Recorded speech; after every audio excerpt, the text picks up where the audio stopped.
नमस्कार, आप देख रहे हैं आंखों देखी न्यूज। मैं हूं आपके साथ अंजलि त्यागी। आइए बढ़ते हैं खबरों की ओर। बीजेपी ने किया वंदे मातरम एट 150 अभियान का शुभारंभ। बीजेपी प्रदेश दफ्तर से शुभारंभ। सीएम डॉक्टर मोहन यादव और प्रदेश अध्यक्ष हेमंत खंडेलवाल ने किया आगाज। वंदे मातरम का किया गया संपूर्ण गायन। प्रदेश अध्यक्ष हेमंत खंडेलवाल ने स्वदेशी अपनाने का दिलवाया संकल्प। बीजेपी प्रदेश अध्यक्ष हेमंत खंडेलवाल ने कहा कि सिर्फ गीत नहीं बल्कि पीढ़ियों के लिए प्रेरणा का काम करता है, हमें आज़ादी का महत्व बताता है, पूरे देश को एक माला में पिरोने का काम करता है।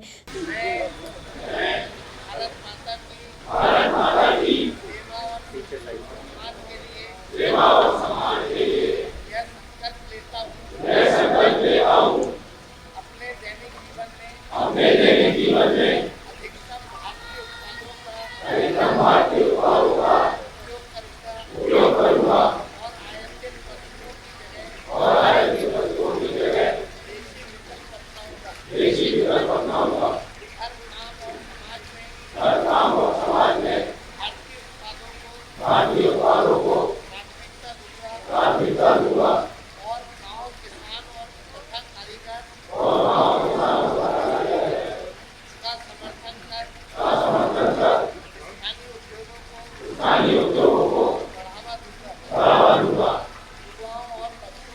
युवाओं और बच्चों को स्वदेशी अपनाने के लिए प्रेरित कर नई पीढ़ी तक इसका महत्व पहुंचाऊंगा। पारिवारिक और सामाजिक जीवन में भारतीय भाषाओं का उपयोग करूंगा।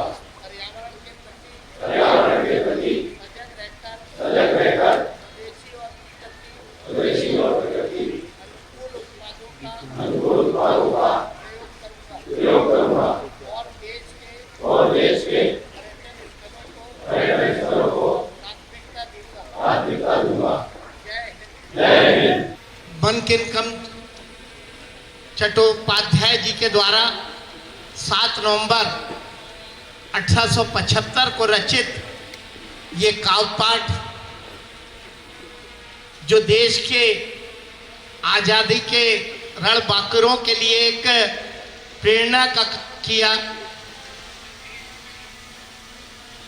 इस गीत को हमारे सभी देश प्रेमियों ने अपनाया। जब देश आजाद हुआ तो प्रथम राष्ट्रपति राजेंद्र प्रसाद ने जन गण मन की तरह ही इसे समान दर्जा देते हुए राष्ट्रीय गीत का दर्जा दिया। आज यह गीत हमारी नई पीढ़ी के लिए प्रेरणा का काम करता है,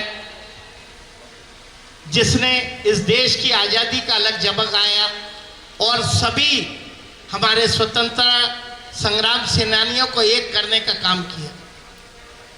बीबीसी ने एक सर्वे किया था जिसमें दुनिया का सबसे ज़्यादा देश प्रेम के गीतों में इस गीत ने द्वितीय स्थान दुनिया भर में पाया।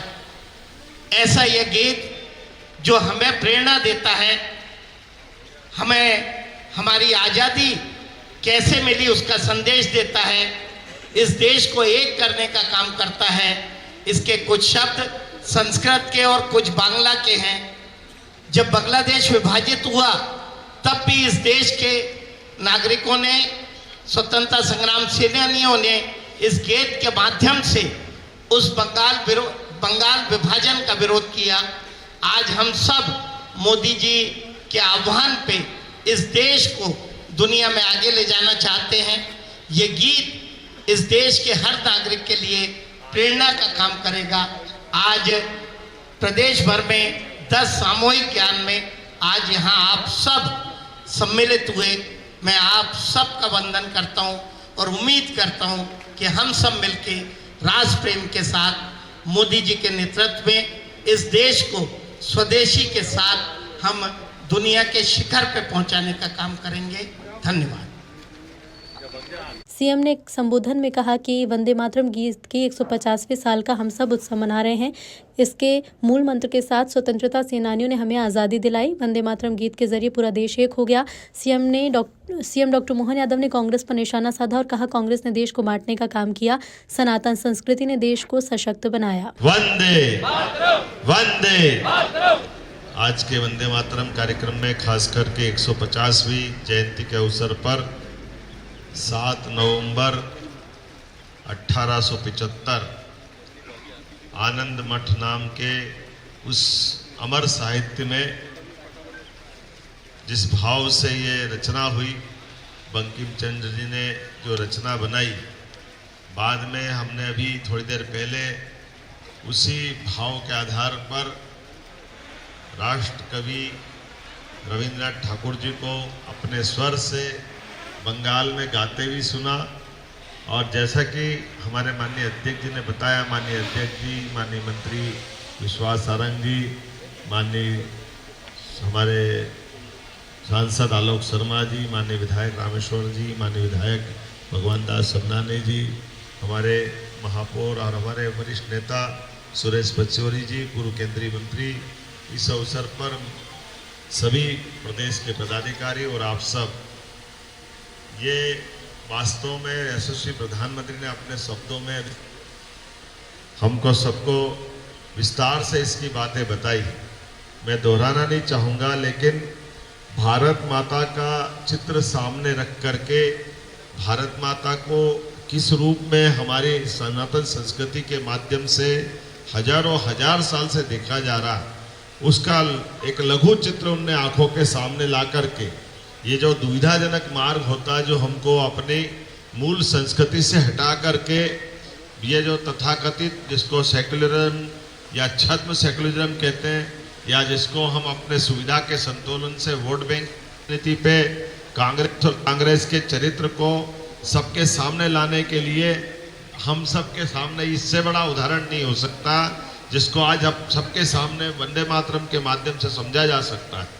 वंदे मातरम में हमारी भारत माता के साथ हमारी 3 देवियों की संस्कृति, जिनके माध्यम से दुर्गा, लक्ष्मी और सरस्वती, इनकी पूरी सबके आशीर्वाद किसी देश पे अगर हो, उस देश की ताकत क्या होती है, ये सनातन संस्कृति माध्यम से हमने हजारों लाखों साल से सीखते आए।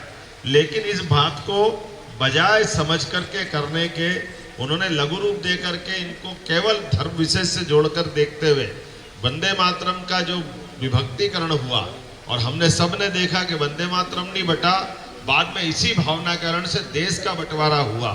वो देश के बंटवारा ने वंदे मातरम के बंटवारे के साथ सबको समझ में आने के लिए दुनिया के सामने आज फिर एक बार उस दिशा में माननीय प्रधानमंत्री जी ने 150वीं जयंती बना करके जिस वंदे मातरम के मूल मंत्र के बलबूते पर चंद्रशेखर आजाद, भगत सिंह, इनकलाब जिंदाबाद क्या है, यही तो है।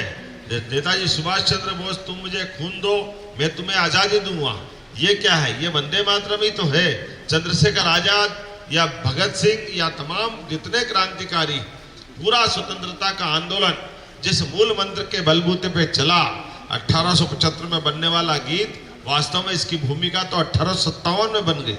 हम सब जानते हैं कि 1857 के समर में रानी झांसी से लगा करके पूरे देश ने अंग्रेजों के खिलाफ सशक्त अपना एक संघर्ष किया। के साथ कहना पड़ेगा, उस चीज को अवॉइड करने का प्रयास हुआ और हमने सबने देश का बंटवारा भी भोगा।